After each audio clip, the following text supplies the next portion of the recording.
Hey everyone, welcome.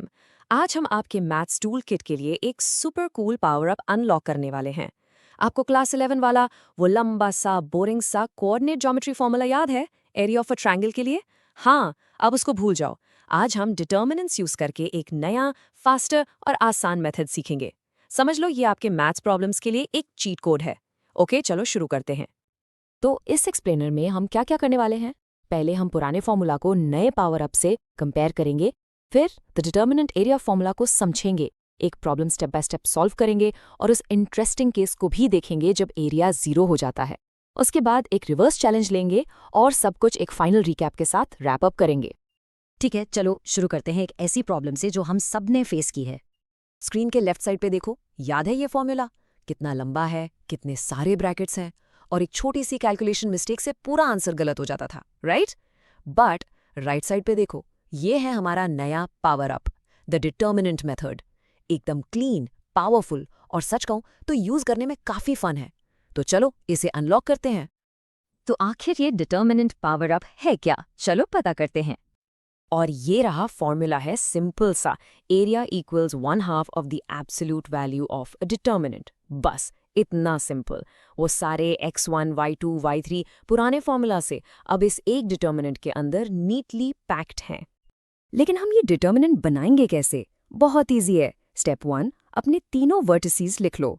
Step 2, सारे x coordinates को first column में डाल दो। स्टेप 3, सारे y कोऑर्डिनेट्स को सेकंड कॉलम में। और स्टेप 4, ये सबसे इंपॉर्टेंट पार्ट है, पूरे थर्ड कॉलम को 1 से भर दो। ये कॉलम ऑफ वंस इस पूरे फॉर्मूला की मैजिक की है, इसे कभी मत भूलना।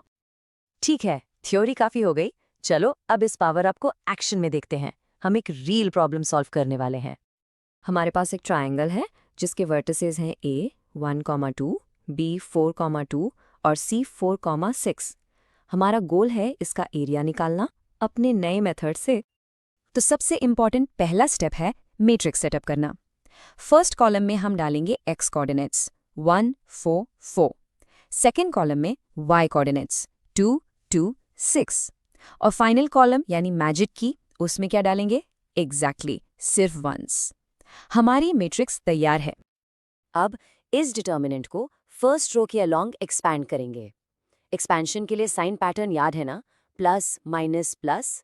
तो हम पहला एलिमेंट लेंगे 1 और उसे उसके माइनर के डिटर्मिनेंट से मल्टीप्लाई करेंगे, यानी 2 टाइम्स 1 माइनस 6 टाइम्स 1, जो हुआ 2 माइनस 6।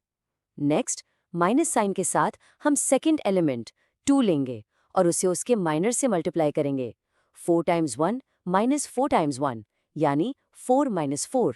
फाइनली प्लस साइन के साथ तीसरा एलिमेंट 1 लेंगे और उसे उसके माइनर से मल्टीप्लाई करेंगे।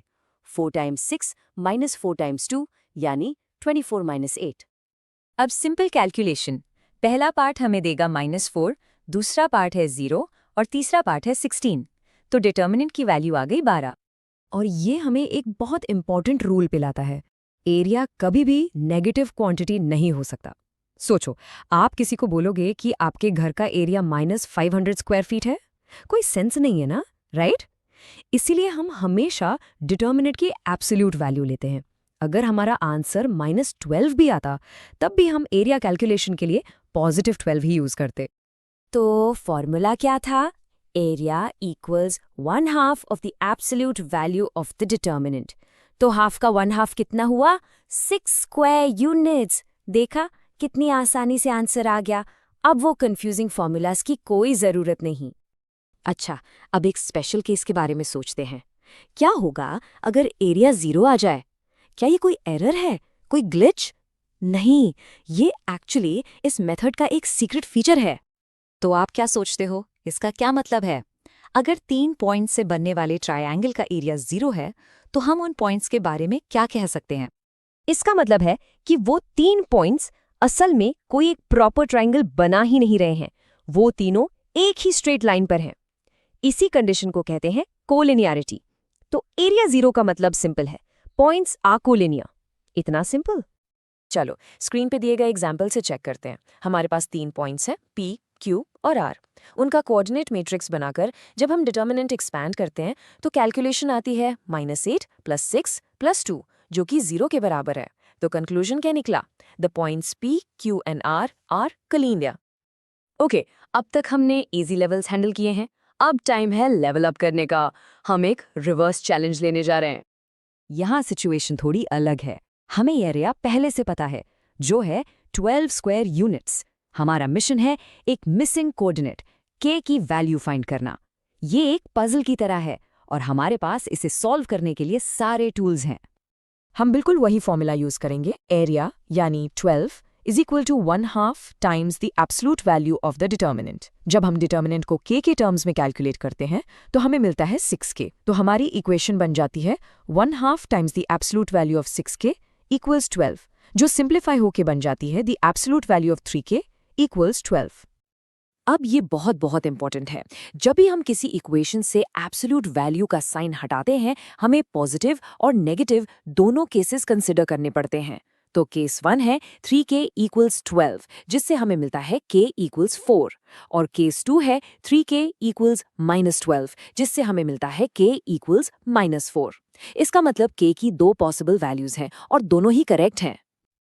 बहुत बढ़िया, आपने एरिया ऑफ अ ट्रायंगल के लिए determinant power up successfully unlock कर लिया है।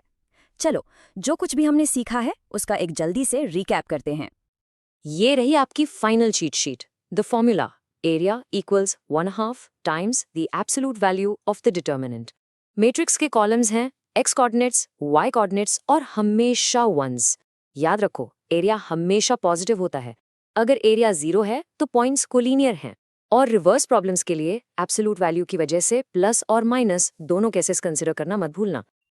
तो आज हमने देखा कि डिटर्मिनेंट सिर्फ नंबर्स का गेम नहीं है, ये ज्योमेट्री के लिए बहुत पावरफुल टूल्स हैं। अब आप किसी भी ट्रायंगल का एरिया चुटकियों में निकाल सकते हो, लेकिन ये तो सिर्फ शुरुआत है। जरा सोचो, डिटर्मिनेंट्स और कौन से ज्योमेट्रिक सीक्रेट्स अनलॉक कर सकते हैं? शायद किसी 3D शेप का वॉल्यूम? Keep exploring.